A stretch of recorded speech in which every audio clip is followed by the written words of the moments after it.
and kind of freestyle it. But another point he's going to discuss is basically how to have an impact in your career. So I'm handing it over to Sampson. Hi everyone. I don't want to talk in silence, so please feel free to also respond when I say hi or hello. So yeah, So is it good evening to those of us who are currently experiencing some form of end of day. Good evening to you all. My name is Sampson, and Sampson Kofi Adotey. I'm a Ghanaian.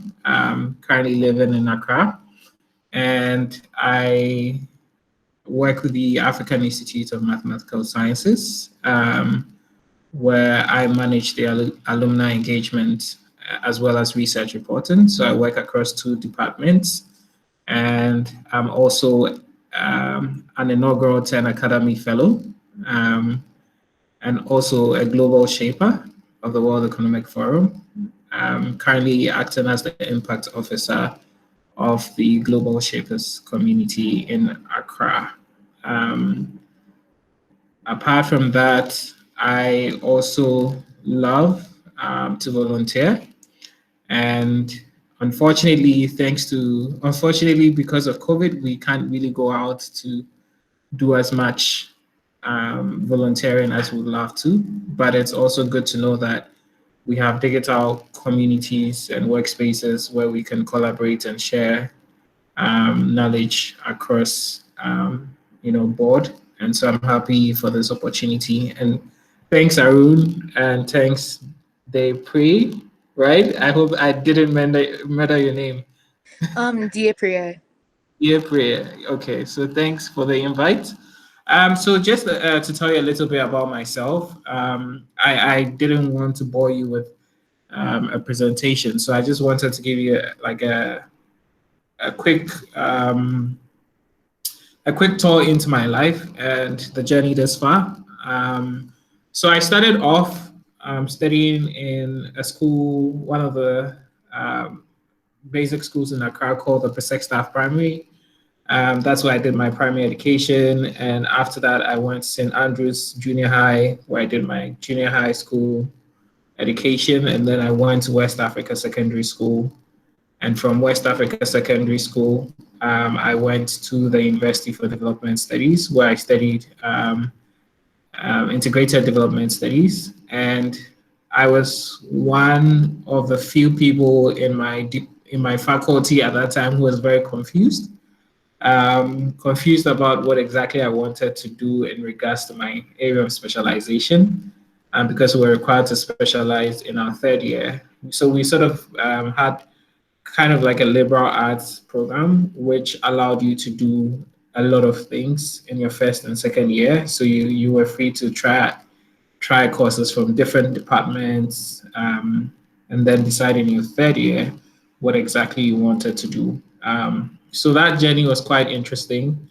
I remember when I got to campus the first month, I said I was going to look for a job, and I was more interested in getting a job than going to class or lectures, because I felt like I needed to make good use of my time on campus and also try to acquire as much skill as I can, so I don't end up unemployed after school.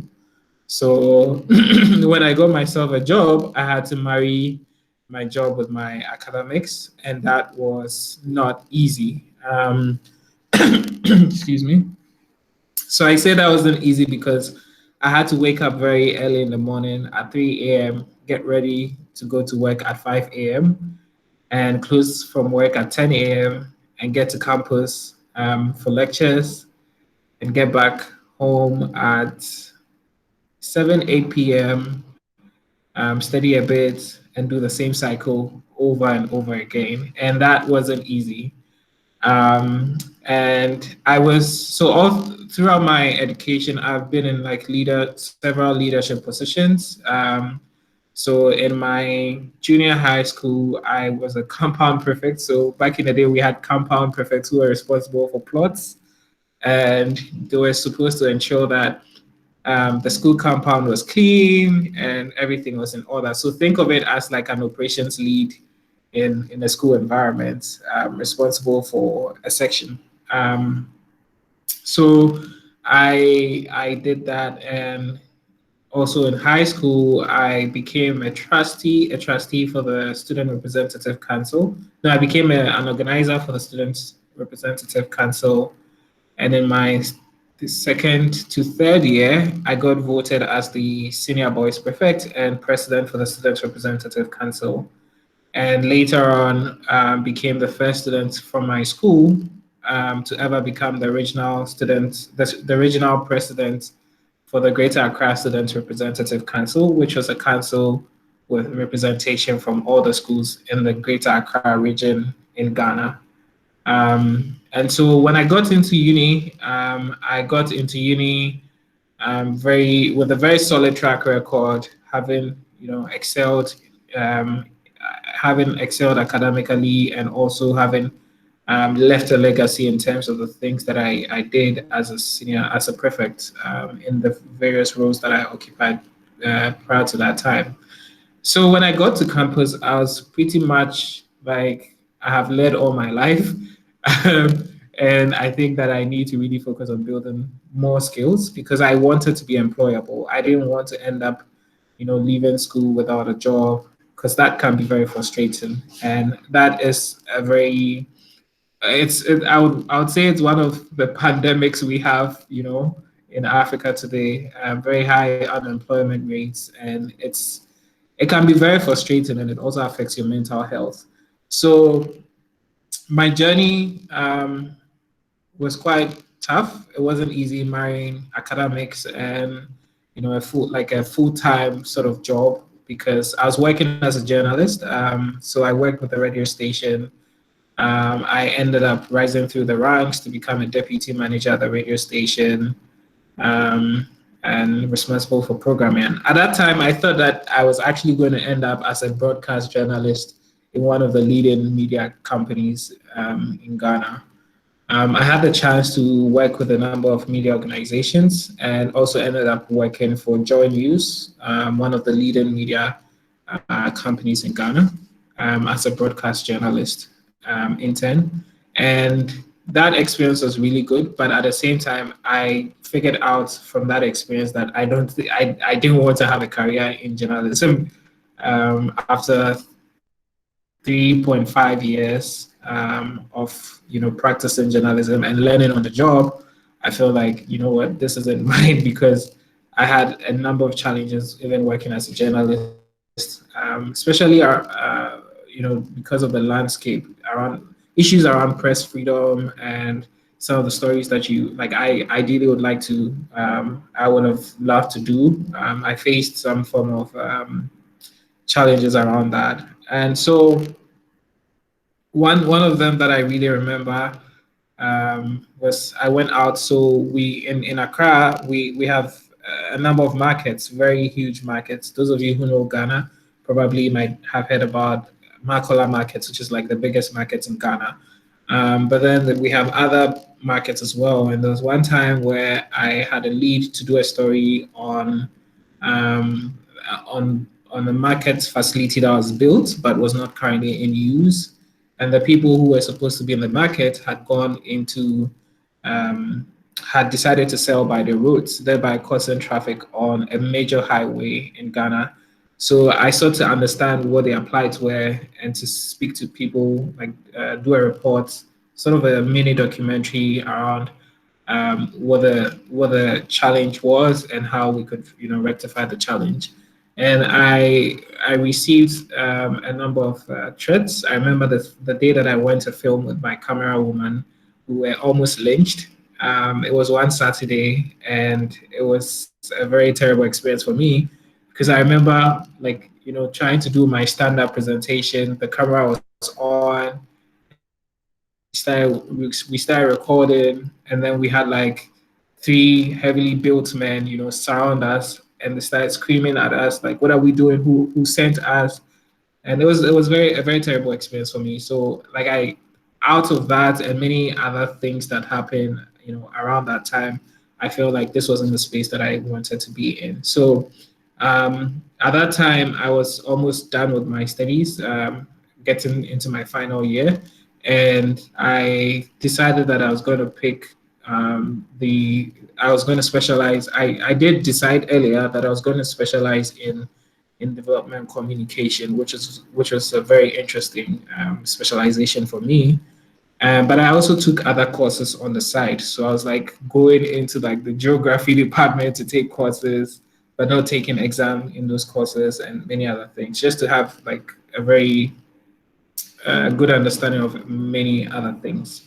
So after that, after leaving school, I got my first job. I worked with a development consultancy, and I was hired to set up an advocacy and communications department, which I did. And I also got a chance to lead a climate change project, a nationwide climate change project, where I trained university students, especially people who had interest in climate science, climate change science, um, to develop solutions or mitigation techniques for climate change. So I had the chance to train people from the Ghana Institute of Journalism and around climate change science reporting, amongst many other things. So right after that, I think I also, at the same time, I had co-founded a startup called Cow Tribe, and we were bootstrapping we were quite at the initial stages, still figuring out how to make sense of our business model and make some revenue. But I think about 10 months in the startup, I had to leave. I had to quit, and because I just realized that that environment wasn't like a good environment for me, and I didn't want to waste so much time. Because at that point I was like, this entrepreneurship business is quite difficult. It's actually difficult. It's not easy. Um, but I felt like I wasn't mentally prepared. So then I was like, I would rather want to acquire skills, more skills, like working in a corporate setting, and also get the skills that is needed to be able to start a business or to be able to work as an entrepreneur in an established institution.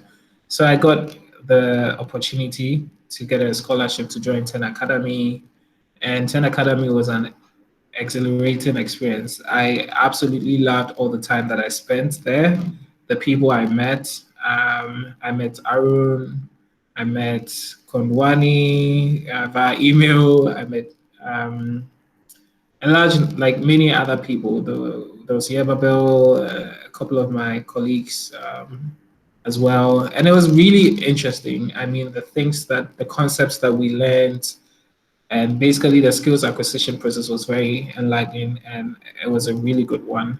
So fast forward, I got myself into some consultancies and other gigs, and I finally landed a job with the Next Einstein Forum and ended up working with them for a year and a half, and ended up in, yeah. So from the Next Einstein Forum, I went to work with the African Institute of Mathematical Sciences, where I have been for the past over 1 year, 1 month, minus my time at NEF. So generally, life journey, the journey hasn't been, smooth. It's been filled with a lot of ups and downs. But there's one thing there are a couple of lessons that I learned.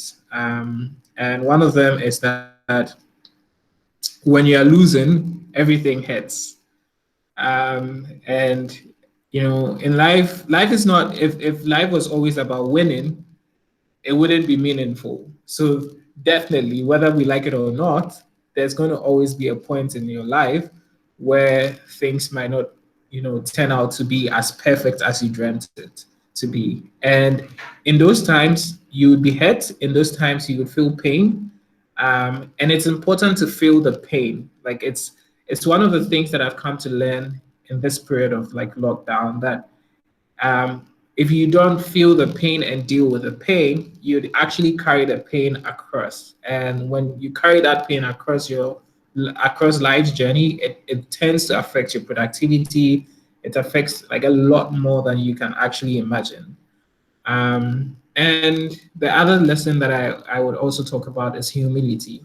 Um, you can never learn anything if you're not humble. Like, you need to be humble in order to be able to learn, because you don't know everything. I don't know everything, right? So when I don't know something, like I have come to learn that you don't pretend that you know. It's like you need to be humble enough to say that, you know what, I don't know, but I'm willing to learn, right? And the foundation of learning is reality. You need to be very real to yourself. Okay, I want to learn, and so I need to be humble. But in order to learn, you also need to be in touch with the reality. And the focus of learning is improvement. So humility, reality, and improvement. These three things are extremely important in the process of learning to become better. Like, you hear people say, I want to be the best version of myself. I want to be like this. I want to be like that. This is what I hope to be. This is what I. But then the truth is, if you like, I mean, you want to be, you say all these things about all the things that you want to be, but you don't have a spirit of humility. You aren't responsible, and you don't have a teachable spirit. It becomes very hard, to be able to learn anything. So, to sum this up, I think for me, life in general has taught me actually two very important lessons. But sometimes you would win, and sometimes you'd lose. But when you lose, it's not a total loss, it's an opportunity for you to learn. And in order to learn, you need to take a step back, reflect, be humble, have a teachable spirit, and be real, because that is also important. I know that the world, because of the pandemic and many other things, a lot of things feel very like you.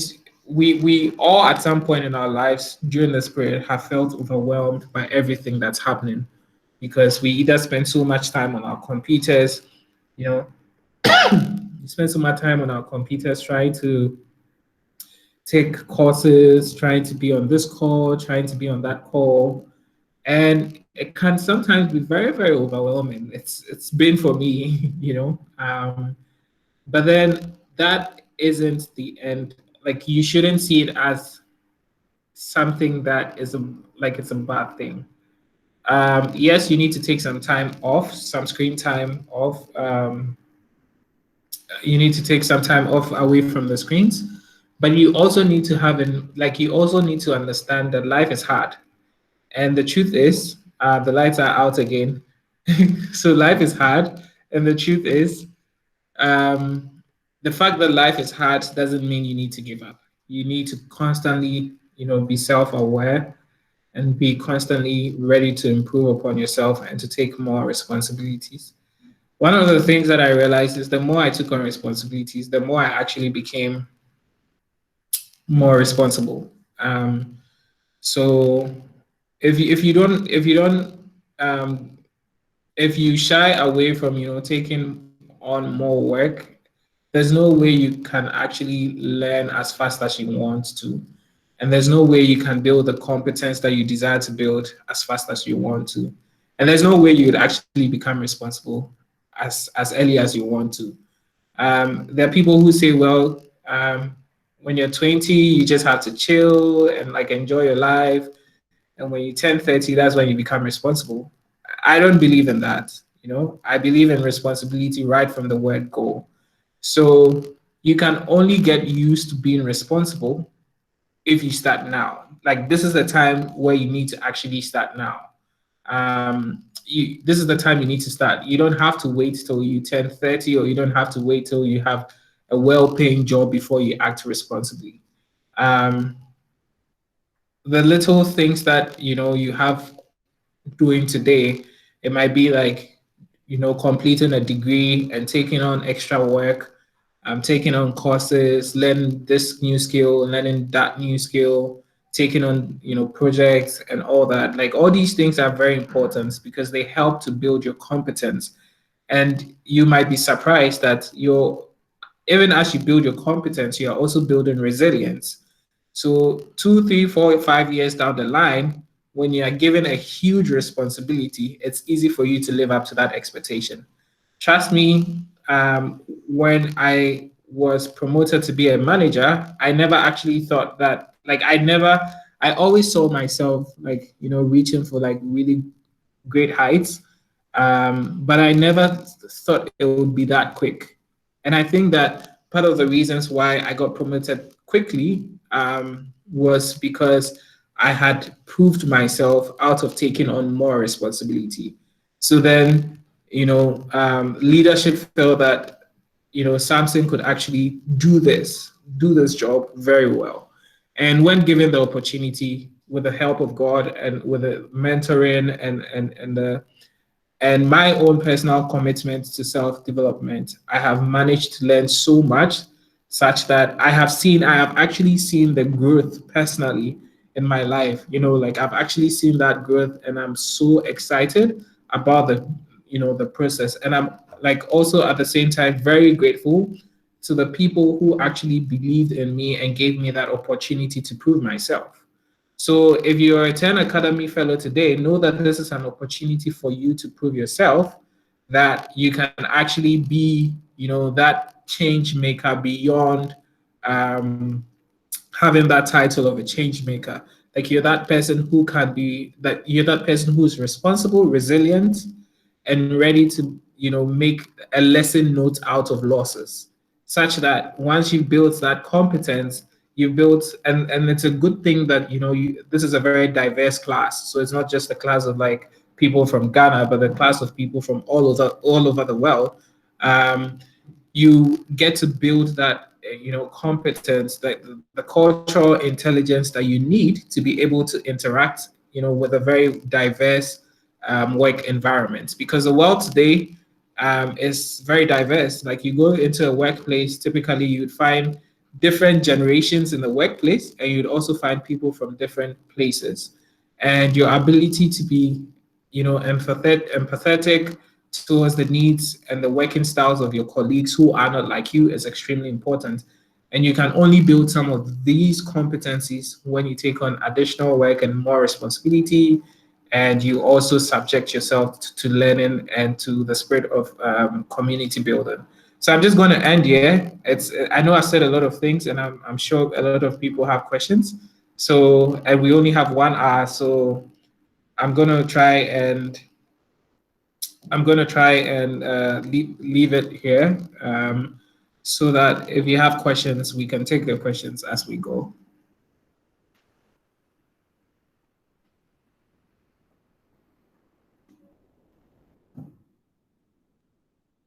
Sorry, I can hear you. Is it me? Yes, I can hear you. I also. I can hear you, Arun. Yeah, I can't hear Diapre either. I can see her speaking. I think it's probably check your mic. You might have muted it on the keypad instead of the.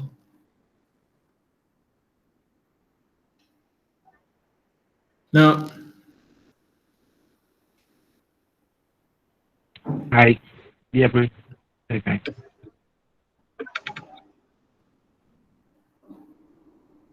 So while Diapre is sorting that out, if you have any questions, you can put it in the chat window.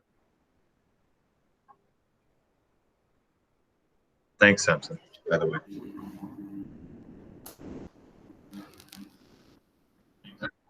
Sure, Aaron, you're welcome.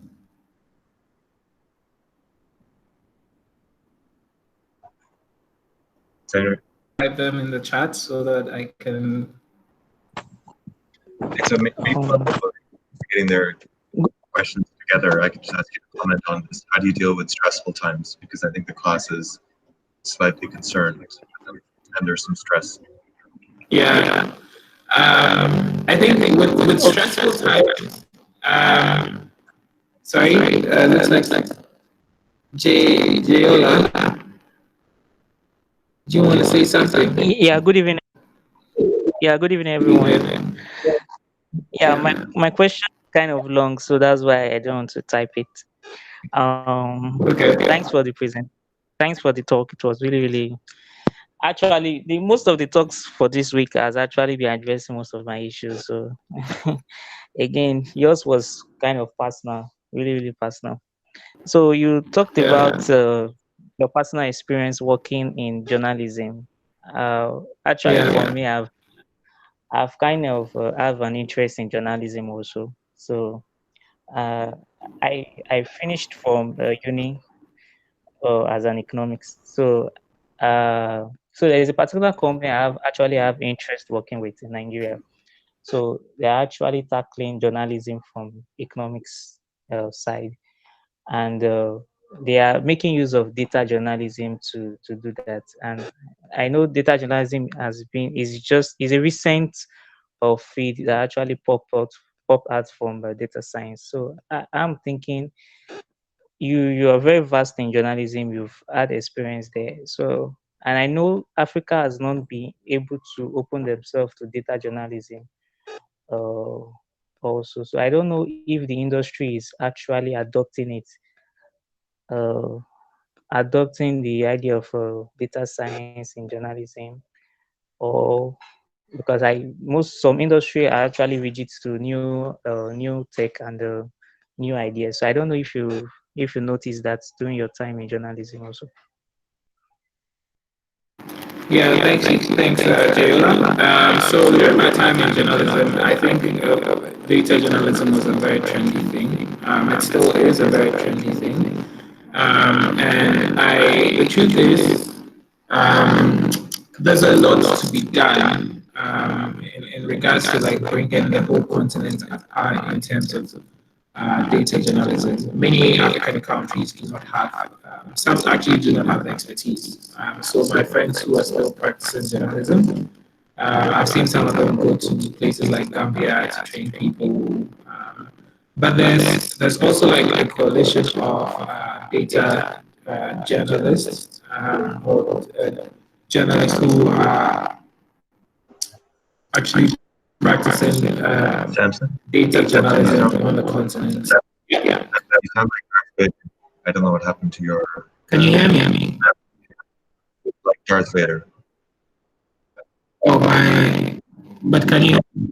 Okay, so I'm saying that data journalism has always been around. As a continent, we've been trying to. Sorry? Very hard to understand. It was much better before. Oh, wait a minute. Let me see if it's. Yeah, it's okay. Let me just try and switch networks because of this whole power situation. It just. Um,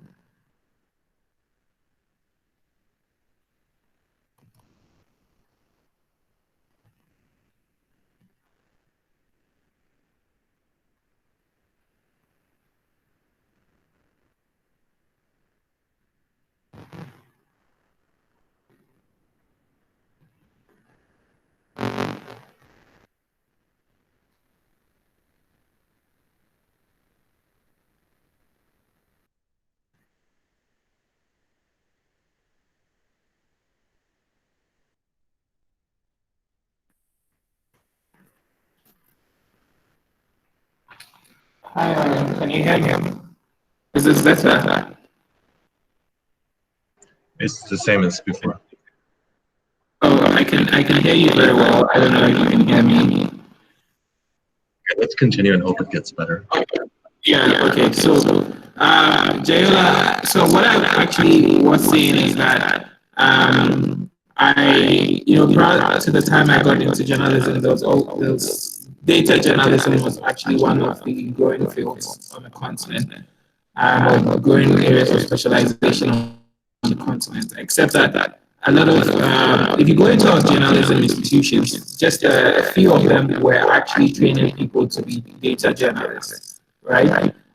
So people have had to learn about data journalism from other places, either than the various universities. But in recent times, these things are being taught in the various universities, which is a very good thing.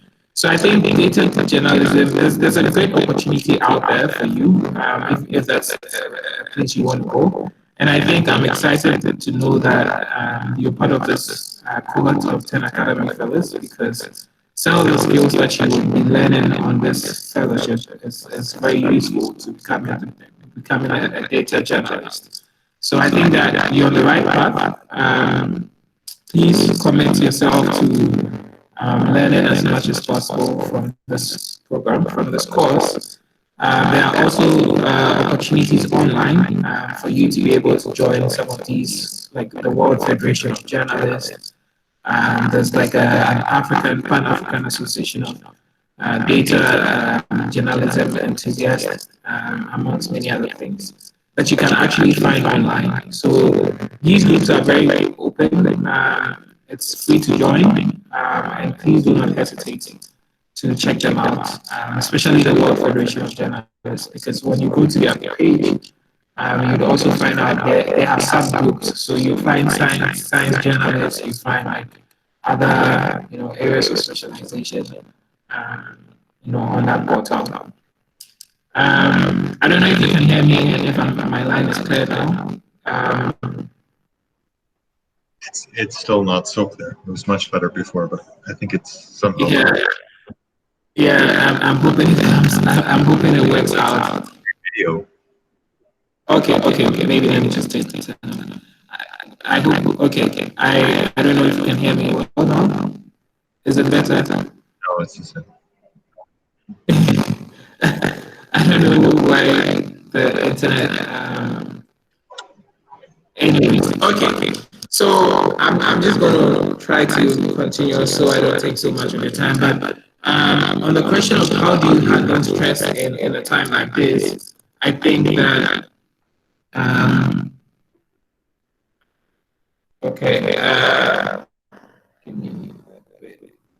how do you handle stress in a time like this? I think that one of the most important, like I said at the beginning, one of the most important sessions, or one of the most important things to actually take notice of, is that life is hard, and it's never going to be easy. I think that the only time it's ever going to be easy is probably when you're on retirement, and even with that, you might also face like some form of challenges. So stress is stress can actually kill, and it's a very bad place, to be. But one of the things that has worked for me when I'm stressed is I try to do quite interesting activities that sort of bring out the life in me. So I try to like hang out with my friends.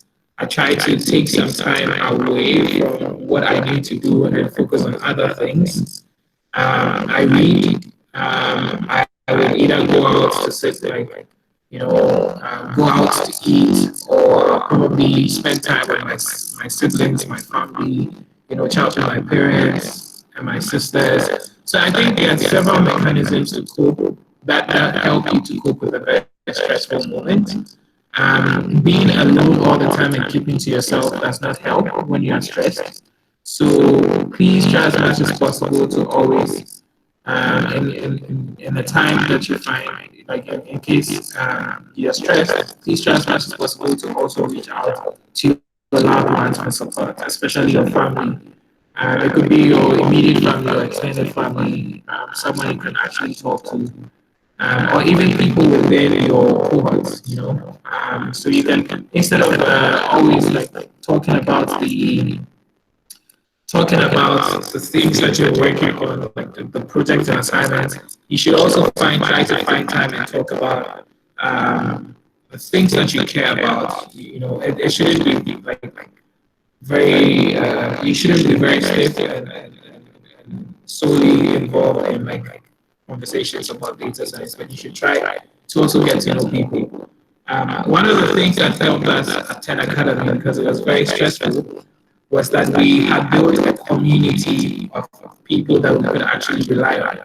So anytime we go back to our rooms, we were talking about other things rather than the things we had studied in class. So like this person would tell us a story, or this person was playing music from their country. And it was just a very, like, that was the time that we actually used to connect and bond and get to know each other personally. And so that also helped us, with the stress, reducing our stress. Because we didn't have to be talking about the assignments we had. There was time for assignments, there was time for lessons, but we also need to try to make sure that we had time to get to know each other. So if you actually go through this program and you don't know 5 people, you haven't, or you don't make time to at least know 5 people and you know them very well, then we need to find a way to get you to pay a fine for not getting to network and build long-lasting friendships. Because this is like an opportunity for you to be able to do that. And once you get to build that kind of friendship and that kind of community and network, it also helps you to become culturally intelligent. And so please take notice of that, and try as much as possible to network beyond just conversations around data science.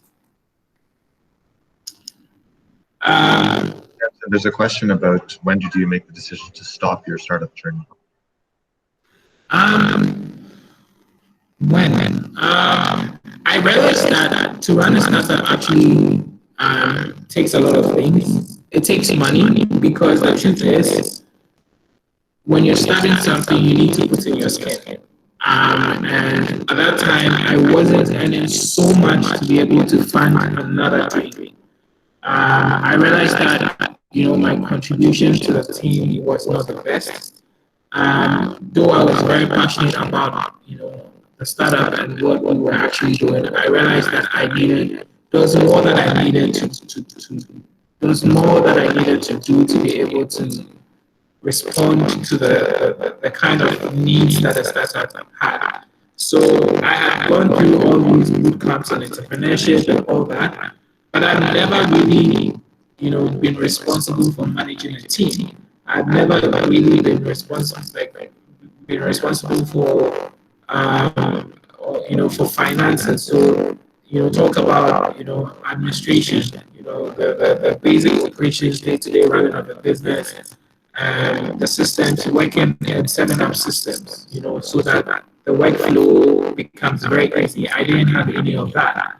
And in a startup, you need to be, especially if you're a team of co-founders, you need to balance the weight so that not just one person carries all the weight. Because when one person carries all the weight, it then becomes a problem because you lose your relevance. And then at some point, if you get any form of investment, it's easy for them to get rid of you as quick as possible. So I decided that what, I love this idea. I really want to see it grow, but I also believe that I need to take some time and work on me.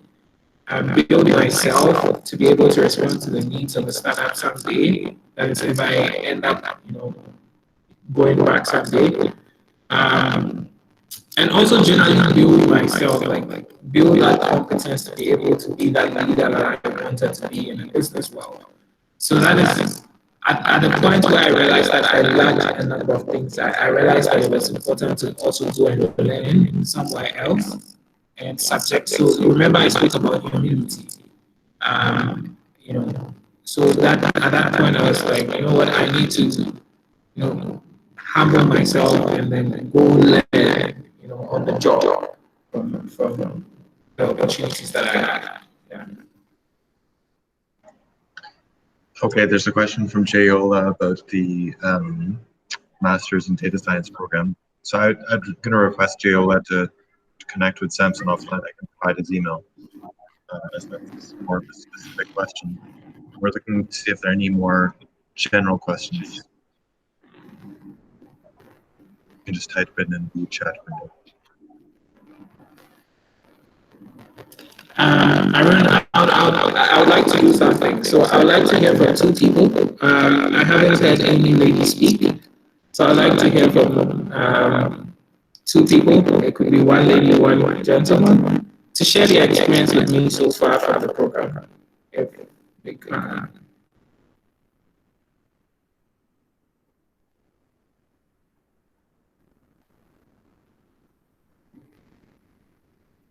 I don't know if I should pick people, put people on the spot.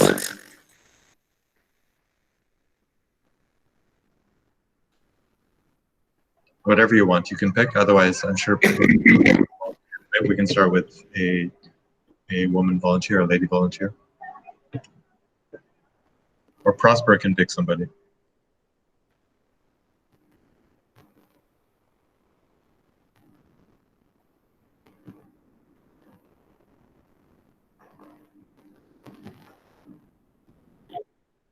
All right.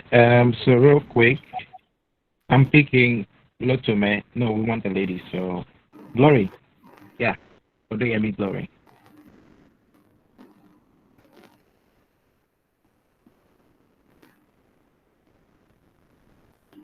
Glory, can you hear us? Can you please unmute your microphone?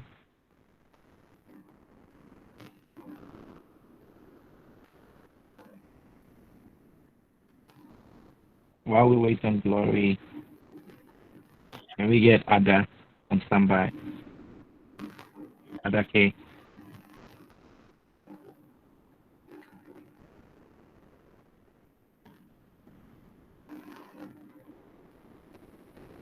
Okay, so much. All right, just quite unfortunate we can't get them. Stephanie, one jury. Hi everyone. Thank you, Sampson, for the nice talk. It was quite inspiring and motivated me because I felt a bit down because of all the work that I have to do. So far, the program has been fantastic. Every week is like a new.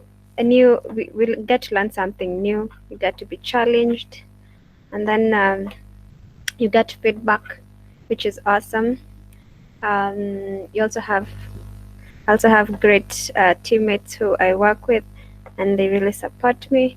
We have great tutors, so it's just a learning experience. There's a lot to do, a lot to learn, but just managing it. Yeah, thank you.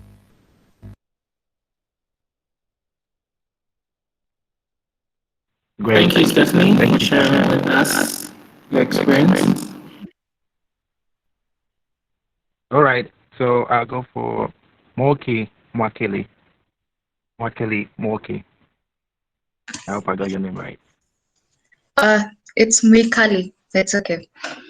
So Thank you. my experience so far at 10 Academy has been quite insightful. I have come to really learn a lot. And one thing that you say that quite resonated to me was the whole part of being humble enough to know that you don't know and start from the bottom up, trying to get a better view of things, trying to better yourself and trying just to learn from everyone.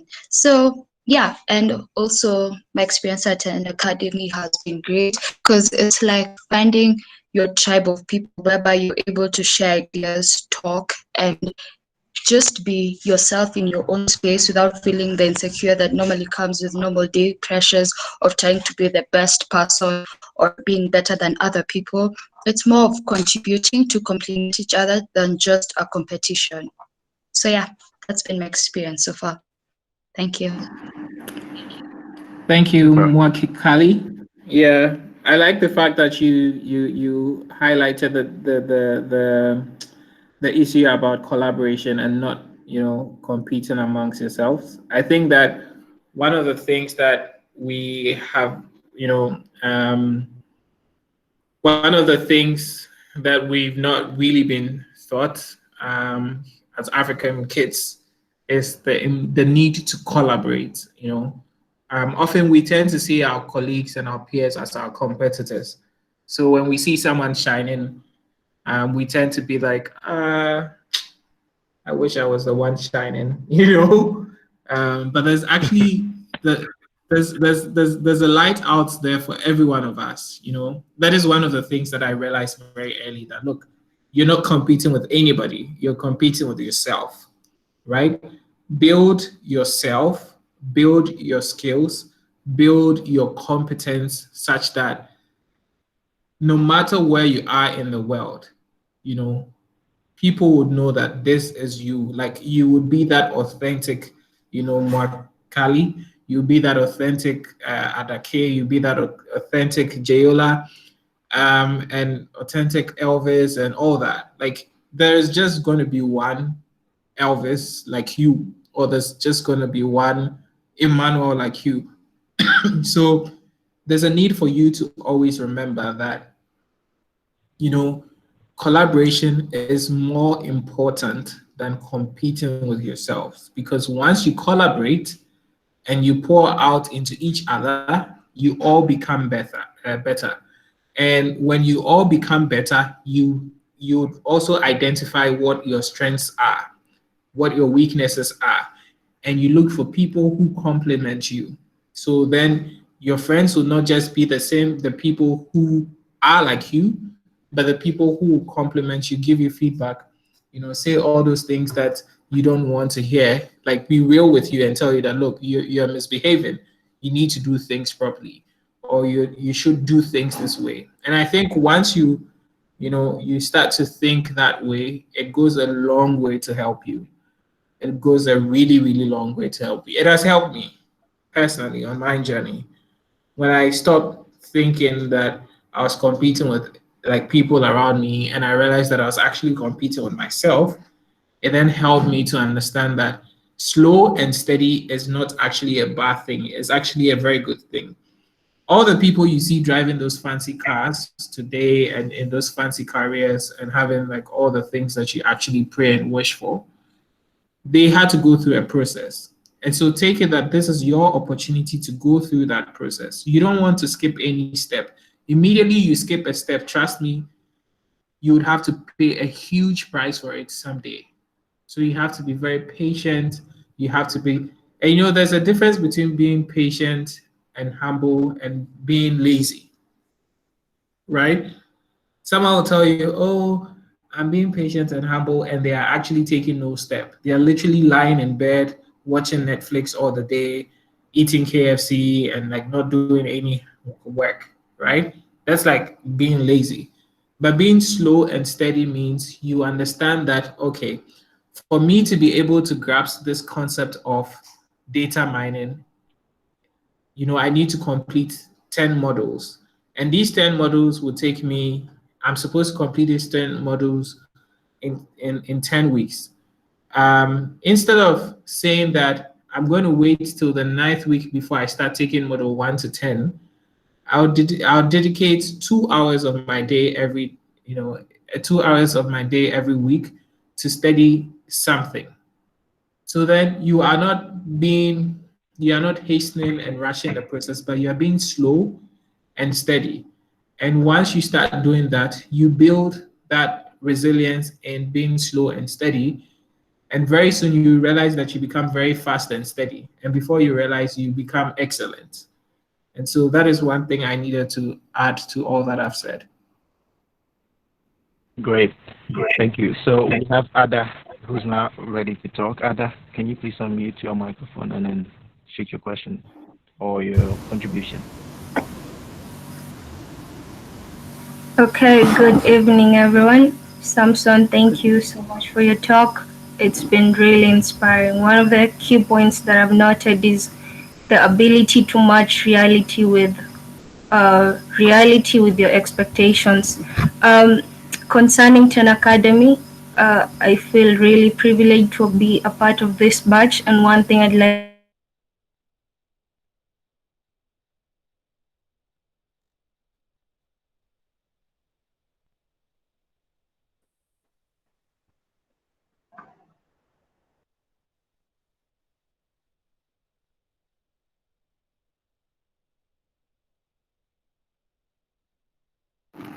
It looks like we lost Ada.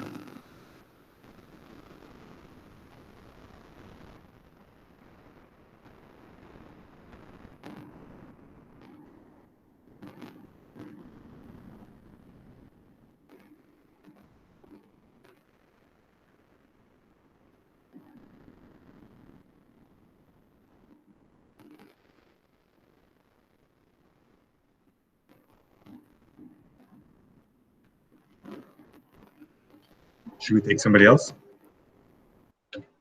Yeah, maybe.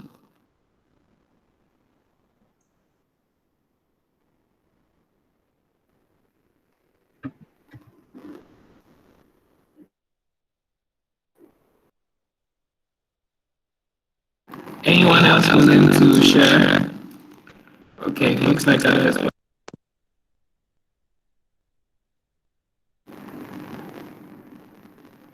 I think Ada is back now.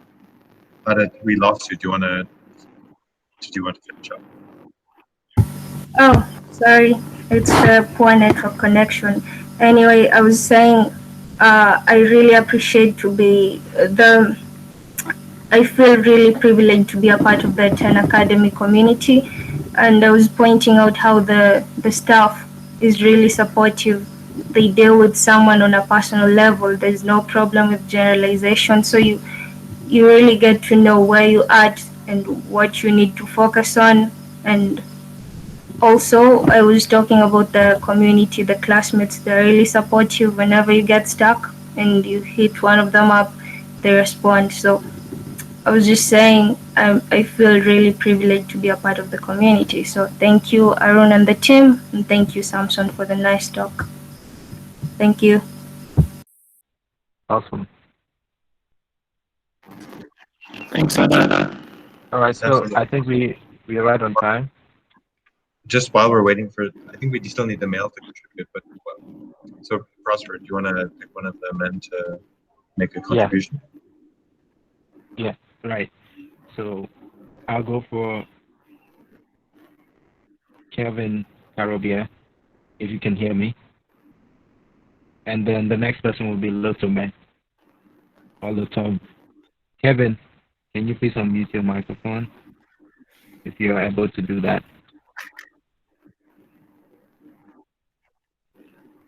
All right. Hello, guys. Yes. Can you hear me?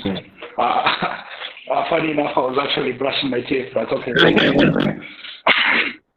Thank you so much for the talk. And your talk really resonated with me this week.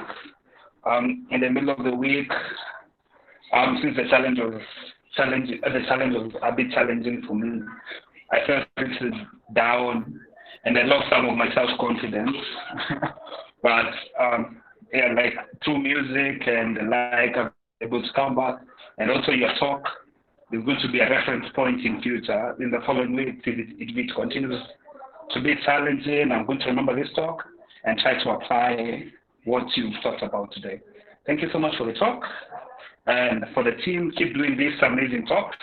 We really appreciate them and we are learning a lot. Thank you. Thank you for your question and also your contribution. Thank you too. Okay, so our next person is Little. Can you hear us? Hello. Yeah. Hello. Hi. Yes. Hi, Little. Good evening. Thank you, Sampson, for the talk. It was really insightful. Most of the part where we should take the pain with us. For the 10 Academy, there has been frustrations, pains, and since you have said that pain is actually part of growth, you see with the weekly challenges, there comes frustration. Sometimes things don't work out. So I'll take that I'll carry the frustration and the pain and put it, I'll take the reality of the pain and the frustration to try and improve myself. I also thank Arun and the team. 10 Academy, it's really a good idea. I've learned a lot so far, and I'm looking to learn more. Thank you.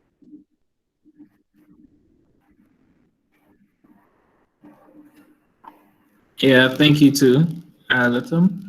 I just wanted to say that there's one thing I forgot to say when I was talking about myself. So I'm currently doing an online MBA, and it's very intensive. I wouldn't lie to you. It's not been easy combining work and studying online. It's been very tough for me. And there were times that I felt like, you know what, I actually should just give up and probably like, do like an in-person program, take a break off work and go, spend 2 years in school or something. But I actually realized that it's also part of becoming, a man or becoming a responsible adult. Some of these things would happen. Some of these things will come in life. The older you go, you'd realize that life in itself is it can be a great struggle, and hopefully you take the lessons from the pain. So the reality of the pain and the lessons are very important. So always remember this, that look, whenever you face any loss, try to figure out through reflective practice, what are the lessons I can learn from this loss, and take note of the lessons and move on and apply the lessons across that journey. There's one more thing that I do. At the end of every month, I have a gratitude list. So I write all the things that I'm grateful for at the end of the month. And I say, I speak these things to myself, right? So I don't just write them down and then, put them somewhere. No, they are on my phone. So I write it in my notepad and I say it's like I repeat every single thing that I've written down to myself. I am grateful for life. I am grateful for being able to complete these modules. I'm grateful for the scores that I had. I'm grateful for the friends that I have. I'm grateful for the opportunity to speak to 10 Academy Fellows 2020 cohort. I'm grateful for this. I'm grateful for that. So please also learn to, have a gratitude list and make this list if you can at your own pace whenever. I do it like at the end of the month. You can decide to do it for every week. You can also decide to do it for every 2 months. So it's up to you. So please keep a gratitude list as well and repeat those sentences to yourself as often as you can, just to remind yourself how far you've come. And that would also inspire you to look beyond the current situation.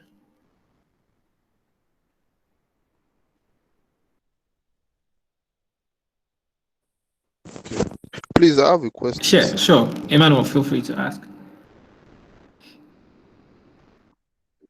Okay, I wanted to ask, if you were in that same position of your startup now, will you still make that same decision you made with your startup? That's question.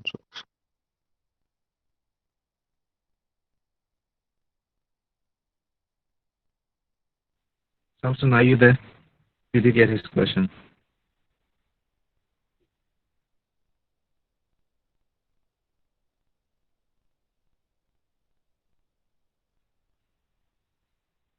Aaron, can you hear me? I can hear you, yep. Okay. I don't know if we lost Sampson.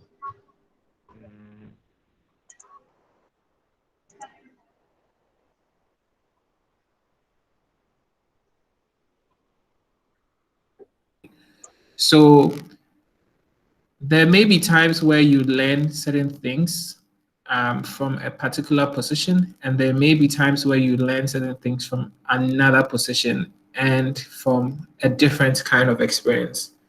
I don't know if I would still have been in that position at the moment. I probably might have at some point, moved on to something.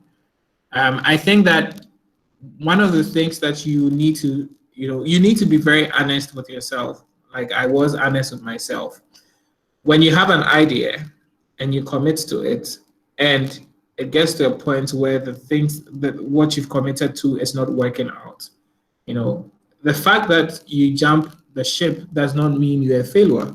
The fact that you quit doesn't mean you're a failure. You need to admit to yourself that I cannot, live up to this. So I'd rather want to allow myself grow in a way that I'll be able to take on this responsibility tomorrow, right? So there's so much that I've learned from the time I left the startup till today that I am able to run a business. I'm able to take important management decisions today because I had gone through the mill. I had gone through several positions, taking on different responsibilities at different times to be able to understand what it actually means to manage a team, what it actually means to manage a group of people and to manage resources, what it means to manage a budget, financial prudence, financial or fiscal responsibility, because integrity is a very important value and like an important a value that is like a badge on your chest that you need to carry all the time. And you can only build this when you've been tested, when you've been through so many things and you've learned from your mistakes. That is when you're able to grow in integrity, you're able to grow in in the various values that you want to ascribe to yourself or you want to identify with, even excellence. Yeah. Okay. Like the basis of my question is like, when should you give up? That's just the idea here. Like, when should you tell yourself the truth? Like, what I should be think what you should look at? Like, what should you look at exactly? Because some people say you should persevere, you should be patient. Like, the fruit does not yeah. come early. Like, you have to stay with it, even though it's not working for some time. Like, that is normal. Like, all those stories. Yeah. The thing is, to tell you the truth, it takes close to 4 years for any startup, depending on if they get investments at the beginning to be able to break even. Your first 2 years, you'd make losses, right? And when you start a company, when you start a startup, and your first year you aren't gaining any traction, your second year you aren't gaining any traction, third year you aren't gaining any traction, and you don't have money, right? You don't have, even 10,000 naira, no, 10,000 is, let's say you don't even have 100,000 naira to pump into the business. You need to be very honest with yourself and tell yourself that, look, I need to find other means to be able to make some income and run this business, right? And if you realize that, you are not getting any traction and things are not working out, maybe you need to figure out how to, you need to figure out a way to make things work. And the truth is, sometimes it is not even about your idea, it is about you, because investors are asking themselves, is this person equipped to be able to manage this kind of resource? One of the things I actually learned is that most investors do not invest in companies because of their ideas. Like, some people actually invest in companies because of the people leading the ideas. So you realize that people who have succeeded in raising funds in the past are like immediately they quit or they leave a company and they go start another company. Like within 1 year, they are able to raise the capital needed to be able to run that business. It is because they have built that reputation and people know their track record. So then people are willing to fund people who have track record. But you don't have any track record. You're still struggling to bootstrap. Your family is not investing in your business. Money is not coming in. Things are hard. You don't have food to eat. You haven't changed your wardrobe in a while. You haven't even paid yourself before. And you have an opportunity to go get a job. I don't think you should, waste any time. Because sometimes once you get yourself into that work environment, you should set a goal for yourself. And the goal is not to remain in that work environment forever. The goal could be that, okay, I have put this idea on hold, right? I'm not quitting. I have put this idea on hold. I'm going to spend the next 5 years building the competence to be able to run this idea and building the credibility and reputation to be able to attract investments. Because that is what you need to be able to run the idea. If no one is willing to fund your business and it's been 3 years, you need to be very real with yourself and tell yourself, I need to figure out a way to make this work. Sometimes it could be because you are inexperienced in managing funds. And I'll give you a good example. There have been times where I've heard these stories, and I've even experienced it for myself, where a bunch of people started an idea, started a company, and when their first investment came, they started fighting over the money.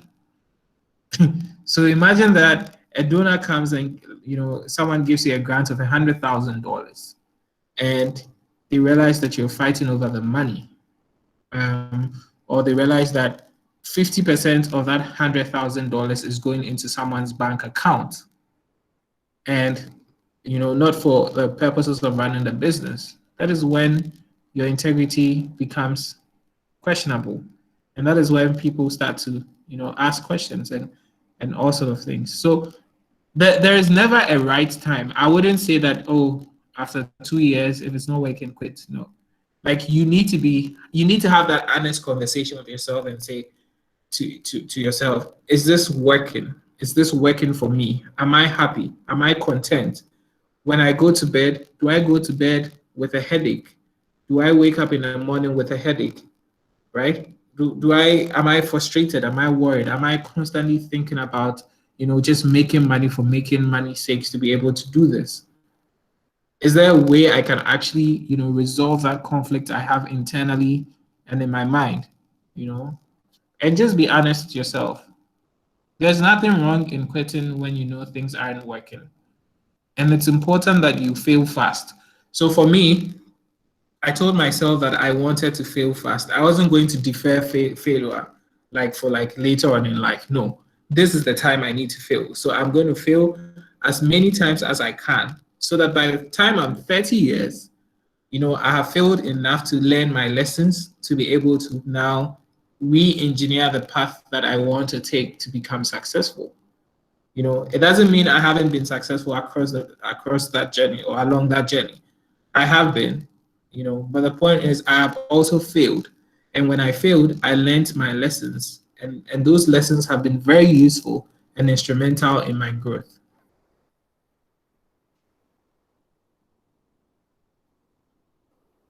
Very, very thoughtful, and you shared so much insight and experience with us. I think, Emmanuel, you've picked so much from what Sampson said in summary, and I just wish I could add a few things, but we don't have much time. We've run over time, so I would like to say a big thank you to Sampson for making time to join us to share his journey with us. I think the most important things that stand out for us is to always remember where we are going as individuals. Always know that we are on a journey as individuals, so we should be ready to improve on ourselves, either career-wise, either personal values that we want to imbibe in ourselves to help us get to where we want to get to.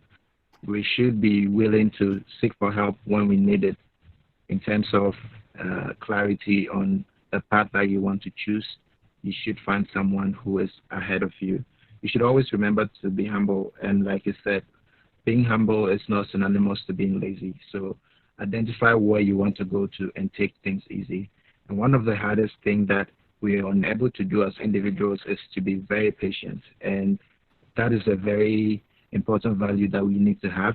Imagine if you applied for jobs that turned you down and you think that sleeping or just relaxing is something that would take you away from pursuing it. No, you have to keep trying, but you need to know that if it didn't work out, what did I put in that I didn't really take note of?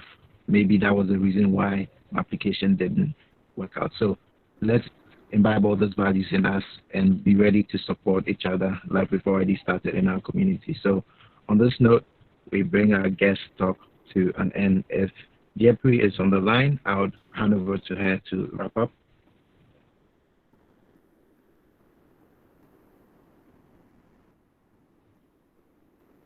Hi, Diepri, can you hear me? I think a microphone has an issue again. Okay. Diepri, would you like to just type in your closing words and I could leave it to you? Sampson, I think you would like to take a selfie with everyone. I just noticed. Guys, if you can hear, I'm just going to try and see if I can take a picture and put on our 10 Academy WhatsApp group. Okay. All right. Sure. So I think Jeffrey is having another challenge again. So we'll just wrap up with it. So guys, if you can turn on your camera, if it's possible, let's take a selfie with Sampson smiling. I can see already on. So if you can all turn on your camera right now, I'll be very glad so we can take a selfie together with Sampson. If not, we would just have to say thank you. Right. So Jeffrey says thank you for agreeing to speak with the learners. Your words were very motivating and inspirational. And Please, thank you, can you Sampson. see? Yes, we can see you. together. I'm trying to. Yeah, is everyone on? Do we have everyone on? Yeah, I just want to be sure. First, but you're off. Okay. Okay. Okay. So let me try and do this. Guys, please smile. So we can see your smiles. Okay, you'd have to keep your smiles for quite a longer time, right? Okay. Maybe someone Hadi can give us a joke for today if he's on the call. Okay, I think I got You got this. Right. Yeah, someone was trying to pick her eyes, so let me see if I can do this again. Okay, looks better. All right, great. Yeah, thanks, guys. It's been really amazing catching up with you guys, and please feel free to reach out to me on LinkedIn. I'm always happy to chat. And when you feel overwhelmed and you really want to get things off your chest and your mind, please don't hesitate to also, reach out. And if I have some time, we can talk about it as well. We are in this together, yeah? So